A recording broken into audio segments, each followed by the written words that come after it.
So, nag-apply ka doon sa Mr. Suave. Natanggap ka sa audition. Hindi nga ako natanggap ng audition. Bakit? 32 kami nag-audition, hindi ako natanggap. Oo. Ano kami, sabi ko sa mga kaibigan ko, Uwi na. Oo. Ganun, uwi na kami. Tapos yung kaibigan kong si Atan nga, Mm-mm. sabi niya, makulit.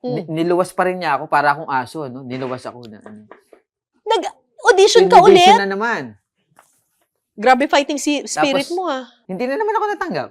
Tapos, Pangatlong beses. Poy, ito, huling pera namin ni Penpen to. Kapatid niya, Penpen pangalan. Oo. Eh, yung mother niya nasa Japan. Oo. Si mama magpapadala next week pa. Pero, eto, naniniwala kasi ako na ikaw mananalo dyan. Bakit ganun na lang yung fighting spirit ni Atan? Hindi ko nga alam talaga sa kaibigan ko na yun kung bakit ganun yung fighting spirit. Pero ang sinabi niya kasi, patapon na raw yung buhay mo.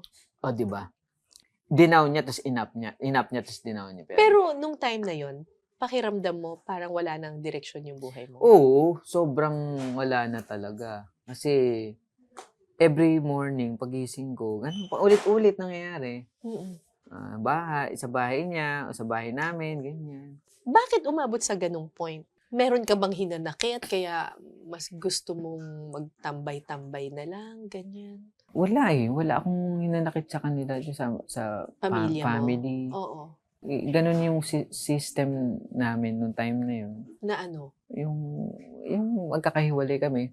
And looking back, meron ka bang pagsisisi or if you were going to do something else, kunyari mauulit yung buhay mo, pagdadaanan mo ba ulit yon yung panahon na stalkwa ikaw?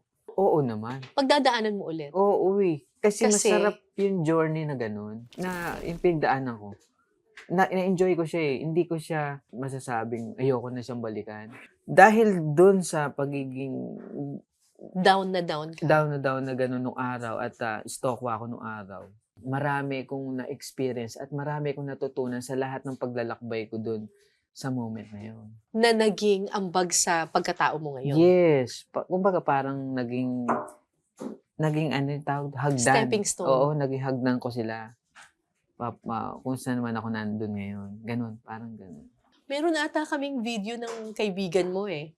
Nung panahon na nag-stalkwa ka. Ha? Wait lang. Kilala mo ba to? Parang John. Wait lang. Oo, sa Escabeche. Ay, mga kumpare ko yan.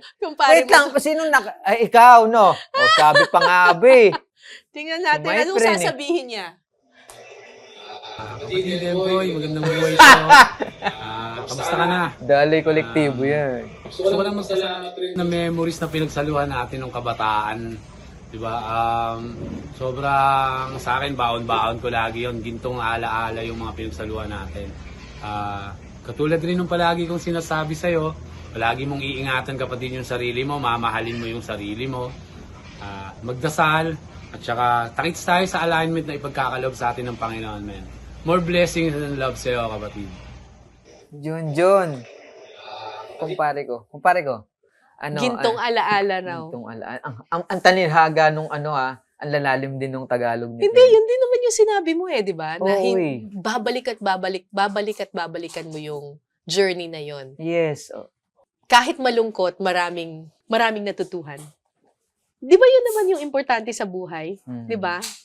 Matatalo ka minsan, pero hahanap ka ng reason kung bakit panalo pa rin kahit na pakiramdam mo talong-talo ka na. Di ba? So, ito si John, ano mo siya? Kumpare, tas kasama ko sa banda, sa Escabeche. At isa rin siya sa nung mga sumasali ko ng contest noon. Isa rin siya sa nagbigay sa akin ng susuotin ko nung grand final. Nung grand final pala sa kanya galing yung grand final ko na damit. Talagang tinulungan ka nila? Yes, lahat sila. Yung iba nasa ibang bansa na, ganun. Mula sa sapatos, sa medyas, sa mga susuotin, mga ganyan. Eh, yung brief mo? Brief ko? Oo. Wala akong brief. Ano ba? Bakit? Ang sakit nun Tatawa. sasayaw ka. Ha? Sakit nun sasayaw-sayaw ka. Okay lang. Ang sarap kaya magkaroon ng hadhad. Hadhad, iba yun. Sa ganun ba nakukuha yun? I mean, sometimes. Okay. Pero Pero, kailan mo nakausap to? Tsaka yung parang nasa kwarto lang tayo. oo. Kasi parang John.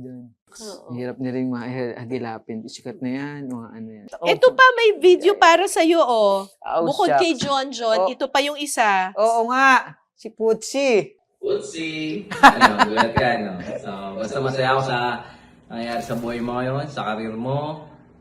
Tsaka good health, ingatan mo yung galusugan mo, yung pamilya mo. Siyempre, huwag mo makalimutan si Lord. Andito lang ako lagi sa bahay namin. Text mo lang ako, PM mo lang ako. Yun lang, bye-bye. Best friend ko. Whoopsie! Vets, bakit Footsie ang tawag sa'yo? Putsi ang tawagan namin. Nung time na nag-start ako, magkasama kami sa boarding house dito. Mm-mm. Tapos, yung may-ari nung boarding house, Putsi pangalan. Ah, okay. Kaya Kaya, yun ang tawagan niyo. Tawagan namin Putsi, si Jairi. Footsie. And then, kapatid siya ni pastor namin sa church. So, kasama mo ngayon siya sa church? Sa church, yes. So, hanggang Yun ngayon, na di rin mo sila sila. nakakalimutan? Love you guys. Nandito sila sa puso ko lahat. Pero sobrang busy lang namin lahat. Kaya madalang kami magkita-kita. Mm-mm. Pero hindi ka nakakalimot kahit sikat na sikat ka na. Hindi. Lagi ko silang kasama sa paglalakbay ko lahat.